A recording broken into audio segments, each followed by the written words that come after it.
ఓం శ్రీ సాయిరామ్. సాయి డైరీలో భాగంగా జనవరి 13వ తేదీ సాకోరిలో గోదావరి మాత ఉపాసనీ బాబా గారి విగ్రహం, పాలరాతి విగ్రహం మరియు పాదుకలు ప్రతిష్ఠ చేశారు. ఎప్పుడు చేశారయ్యా అంటే ఉపాసనీ బాబా గారు సజీవం ఉన్నప్పుడే చేశారు.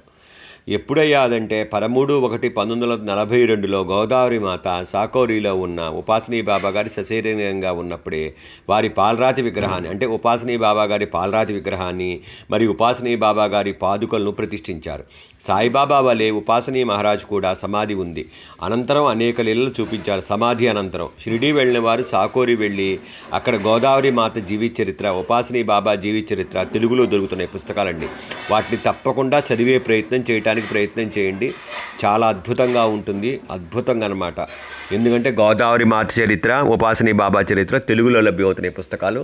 తప్పకుండా చదివి మరి కొనటానికి ప్రయత్నం చేయండి.